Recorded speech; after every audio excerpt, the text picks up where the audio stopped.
Hello vinyl community, I'm back to do a recent vinyl finds video and thanks to all of you who saw my Swedish Prog and Psyche video. Got some great response and it was very fun to do, but exhausting, so I won't do that kind of video too often. I think the recent vinyl finds videos, this is more easier, just record and export or upload. So yeah. First of all, got new speakers for those of you who are interested. Here we go. There, I can't. There. It's the brand name is Focal, I think. French-built speakers. 726 is the number of the model. I'm very happy with them. It's like all my records sound like brand new. Really opens up the sound, and the detail and richness of the instruments are incredible. So yeah, super happy. Playing in the background is the reissue of Utan misstankar by Gilbert Holmström Quintet. Really good free jazz reissue by Muserobi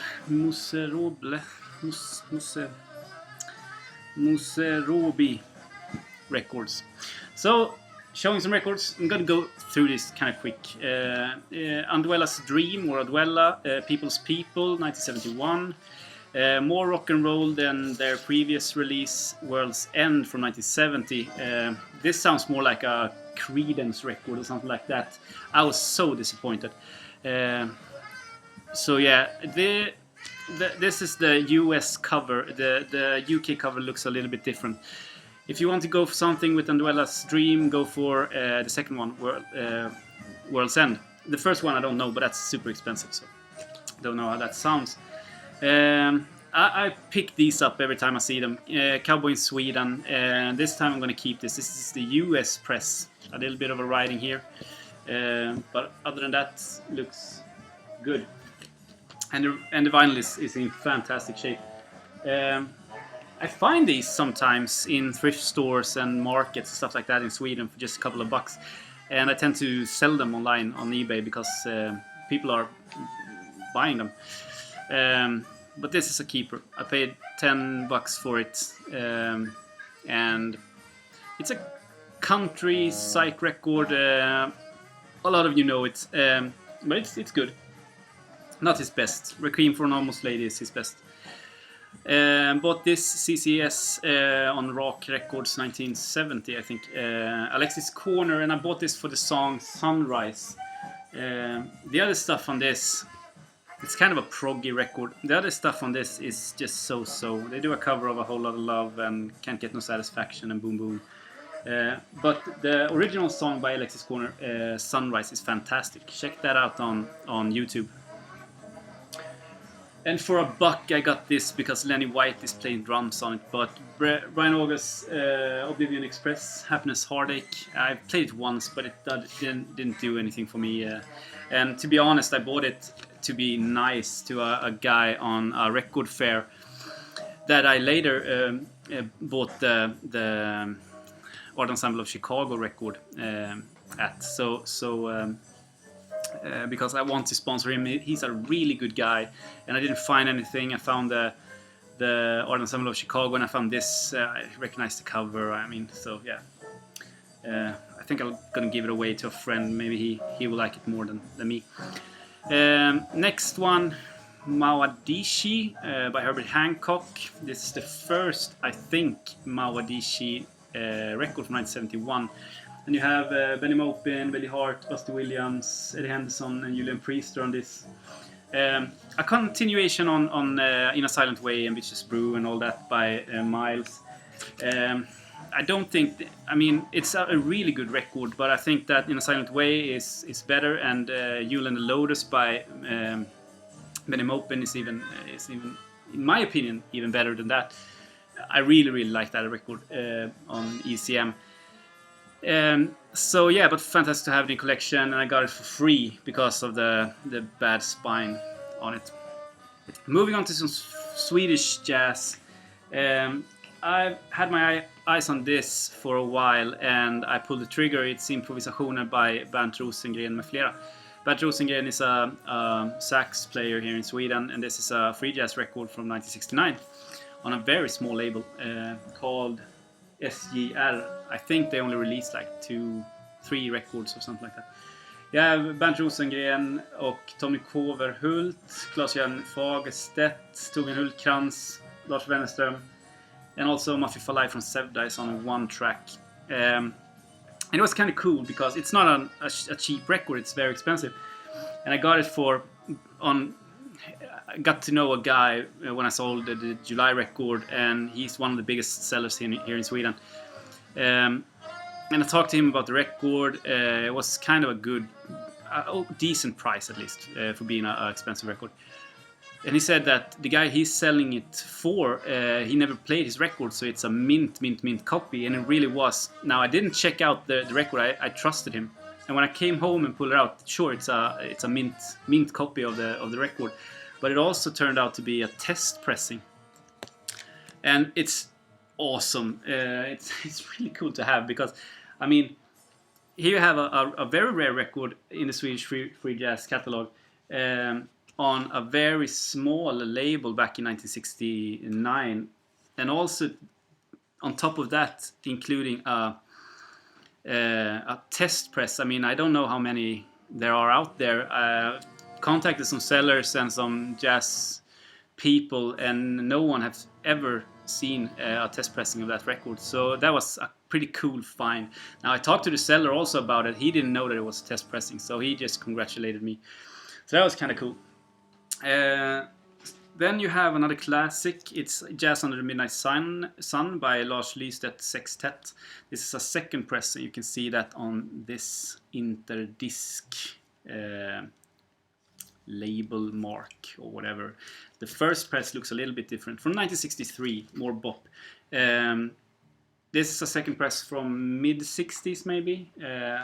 I'm not super sure. Maybe late 60s. Sounds great. Very good artist. Bernt Egerblad is on this, and Lars Lystedt, but the other guys I don't know who that is. It's 1963, but up north in Sweden. So it's like that's how it sounded up way up there. Yeah, really good. Check it out if you're interested. I bet there's samples online. One of the big classics in the Swedish catalog. On Metronome Records, I also found Bengt Hallberg at Gyllene Cirkeln, also a kind of a classic in the Swedish catalog. But this is a crappy cover. I got this for just $5. You have a sticker with a name here, and you see here a tear and big ass name and stuff like that. Now the record looks decent, except for a scratch on the first song on the first side, which ticks for maybe really ticks for maybe 15 or 20 rotations, something like that, which ruins the entire song, so you can't listen really to that. But for $5, I'm gonna look for another one, because the music is fantastic, really mellow, good. What players is on this one? Lars Pettersson och Sture Kalin also. Also somewhat of a classic. I don't know. You have to, for a really good copy of that, maybe $40 or something like that. Maybe I don't know. Knalledonia by Per Henrik Wallins Tentett, 1984 on Dragoon Records. Yeah, fantastic. Every piece of music I've heard by Per Henrik Wallin is good and worth. The records is worth checking out. I haven't heard everything. Maybe 3-4 records, something like that. And I have this. I think this is my second Per Henrik Wallin record, second or third. But it's a library record. I got it for $1. You have the library sticker here and some smudging here, but the music is fantastic, and the record looked very good. So 3 more to go. Yeah, 9 minutes. Dollar Brand or Abdul Ibrahim with The Journey. looks like this. This is a fantastic record and highly recommend it if you find it. Let's see. With on Sherry also. I don't know the other names on this one. They played in some more or less known jazz teams. The Human Art Ensemble or something like that they were called. This is very good. The second side, just one long ass song called Hajj or The Journey, on almost 22 minutes long, is the crown jewel of this. It's amazing, fantastic, very spiritual, folk, soulful free jazz with Indian touch, very Indian influenced. And two Coltrane records that I got, late 70s, early 80s reissues on Impulse. This is Africa Brass from 1963 with the quartet, the famous quartet, also adding Eric Dolphy on one track. And there were a receipt for the original buy. He paid 58 krona for this back in the day, so that's a keeper. Yeah, sounded okay. It's on the Rainbow label. I mean, I would love to have early Impulse records or original Impulse with Coltrane, but that's not gonna happen anytime soon.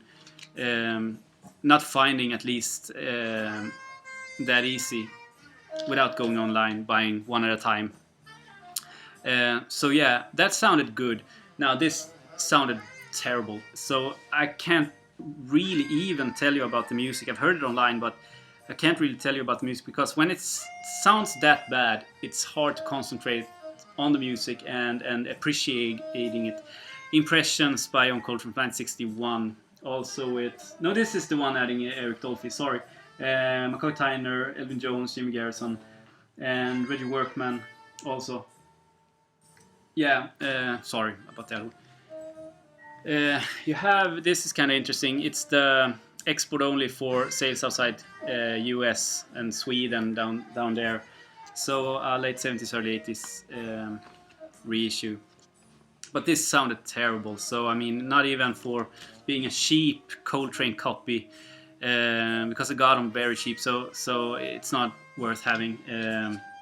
But the other ones, I bought some other Coltranes from that time period that sounded great. And in my next video, I'm going to showcase another free jazz artist that is also sounds great. So I mean, it's hard to know really.